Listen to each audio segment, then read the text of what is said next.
So a little bit about myself.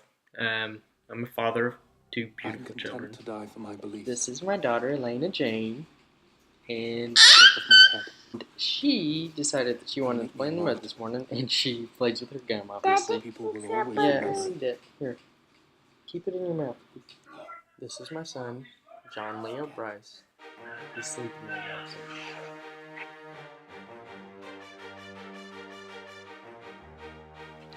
So I'm divorced and I live with my parents now, which is awesome. But I'm trying to save money on bills and everything so that I can fight the war. My brother, my youngest brother, is right here. He just got back from the dentist, so he's really goofy.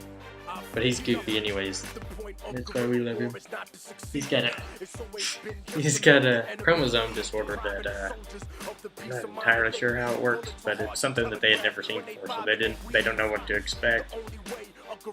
It's kind of like Fragile X or Down syndrome.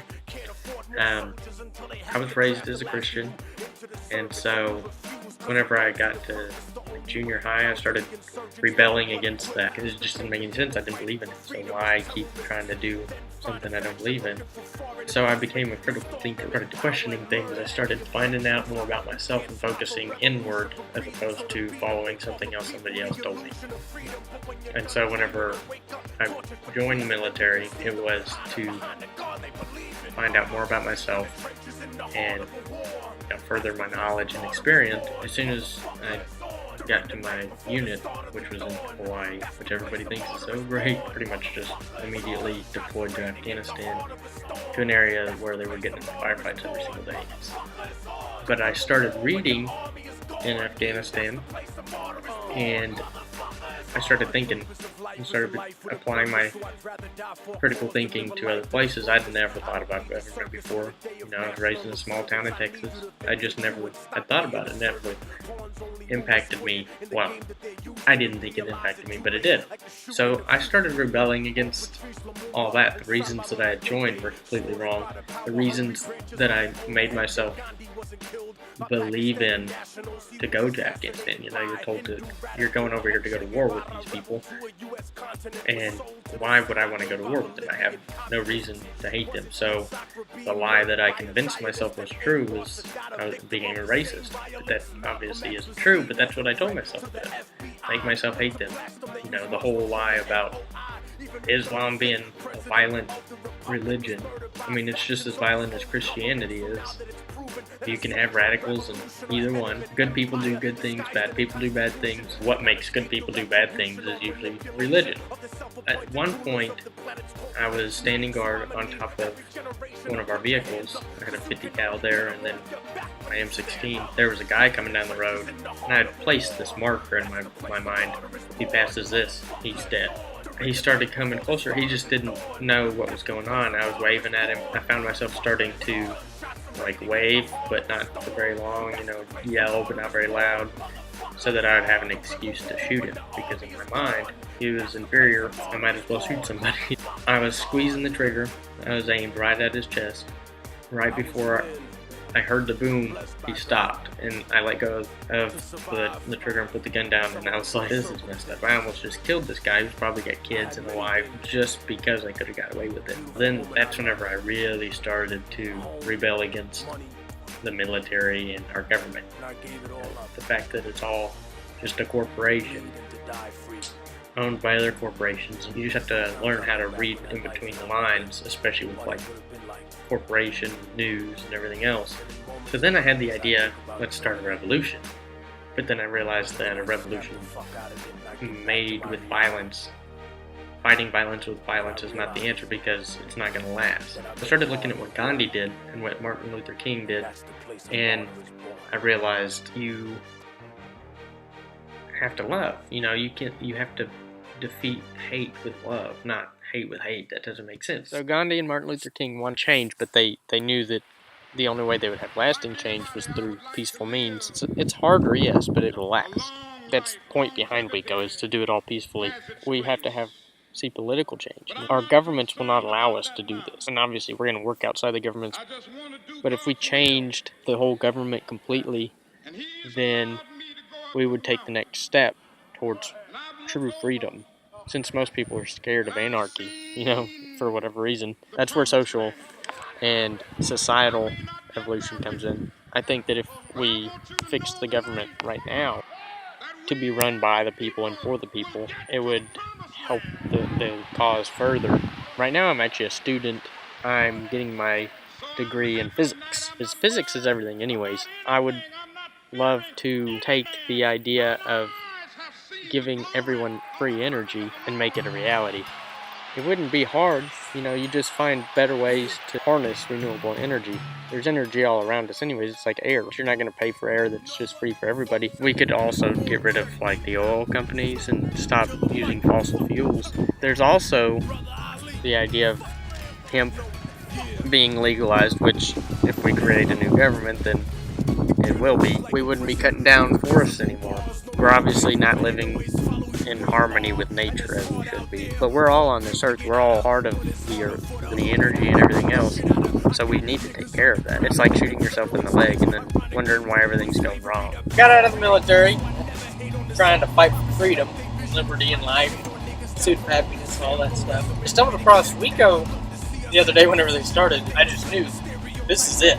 This is exactly what I've been trying to do. Nobody around here wants to step out of their comfort zone. You're taught to go to school so that you can learn to be a part of the machine, just get a good job and just work up from there. The biggest thing is, if you're not going to step out from behind the conditioned wall that you've built around you through years of just trying to fit into the system, life is about more than just trying to fit into a hole that you're not made for. It's actually evil to not be free, to not want freedom, to not fight for freedom. That's the point of being human. Every part of nature and where we come from, it's all free. If your cells weren't free, then they wouldn't function right. And that's virtually what we're doing whenever we just accept our lot in life and just fight our nature to be a slave to something, to have a job. And not only that, to have government take everything that you earn from that job and then tell you what you can do with the rest. That's not how it's supposed to be. I'm really calling out everyone who sees this video to get up off your asses and fight for what you know is right. Until we do that, nothing's going to change.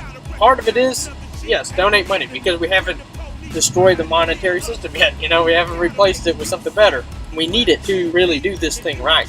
More than that, you've got to allow yourself to seek more. If you're good at making videos, make videos.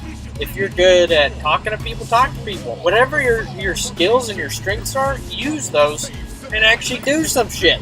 I'm tired of people complaining about whatever it is, food costs, electricity bills, or whatever. That's like complaining that your breath smells bad, but you won't brush your teeth, or that you've got bad body odor. You get in the shower. What I'm telling you is our body, the earth, stinks. It hasn't brushed its teeth in a long time.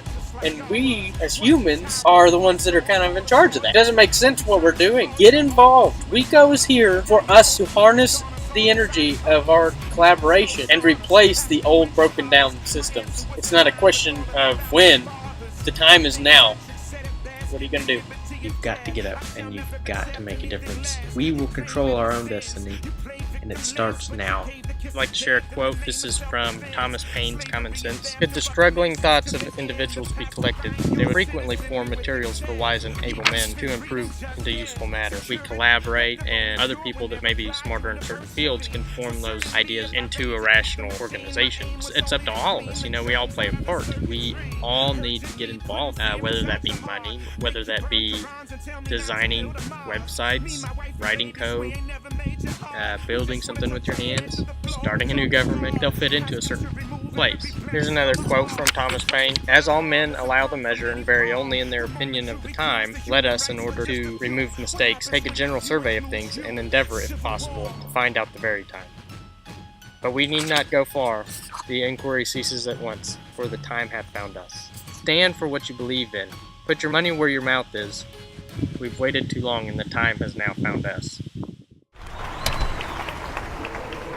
A new American revolution has begun, not against the forces of a colonial kingdom, but a rebellion against an oppressor that has risen among us. The people who control the technology and run every enterprise that makes up our world have seen this coming for a long time.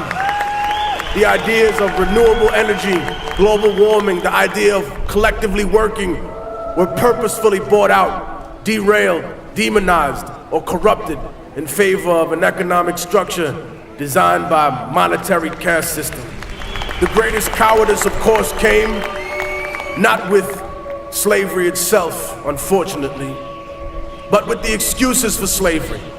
For if America had been as brave as the Roman Empire and all other empires that had come after her, and claimed, no, we were just stronger, and that's why we took you, then when slavery was over, racism would have probably followed in suit. But instead, it was the social lie, the religious lie that was told, that stayed in the minds of people, that separated one human being from another. Some claim that they respect the culture of life in this country. They cry out for the indignity of children that are slaughtered before they are born. But God has not penetrated their souls, for they have no empathy, nothing in their cold hearts for the hundreds of thousands of lives we have taken in our wars overseas, for that which they call collateral damage, which are the burnt and damaged children of the world. They have no prayers for them, only snide commentary on the internet and laughter in their hearts. Might doesn't make right, ladies and gentlemen. It just makes right now. We talk about the law, yet how many indignities have been legal in the past? How many treaties with Native American people have we broken? How many international laws have we violated?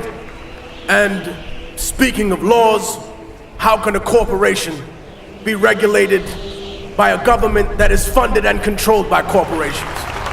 How can there be accountability for people who see a profit margin above the lives of Americans, above the lives of human beings in other countries?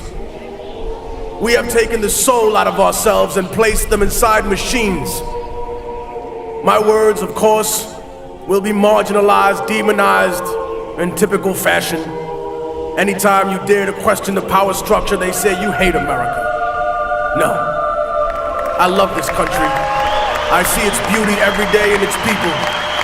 And I love it a lot more than those that have abandoned the American worker, that have chose to exploit and try and take away every single benefit that she has.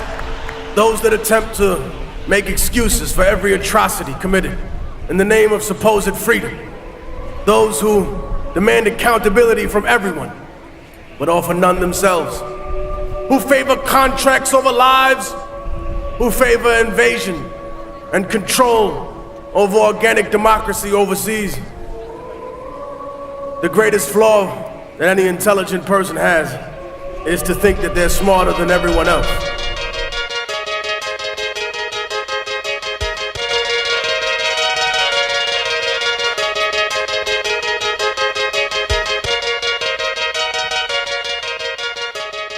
New to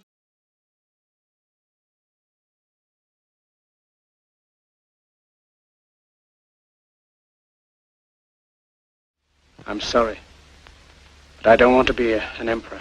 That's not my business. I don't want to rule or conquer anyone. I should like to help everyone if possible. Jew, Gentile, black man, white.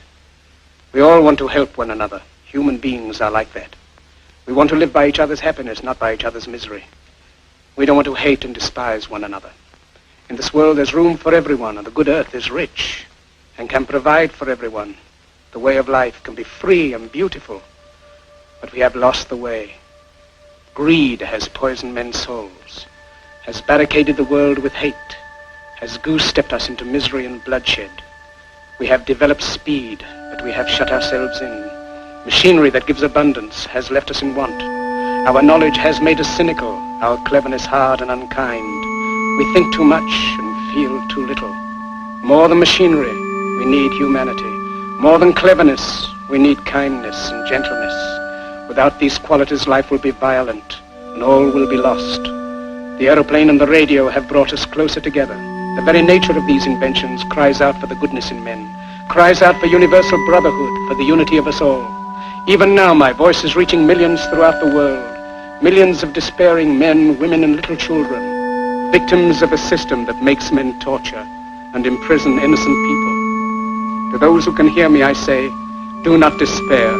The misery that is now upon us is but the passing of greed, the bitterness of men who fear the way of human progress.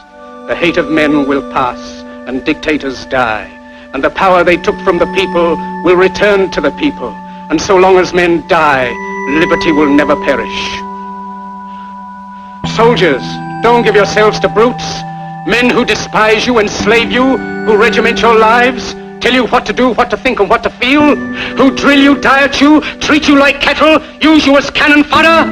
Don't give yourselves to these unnatural men with machine minds and machine hearts.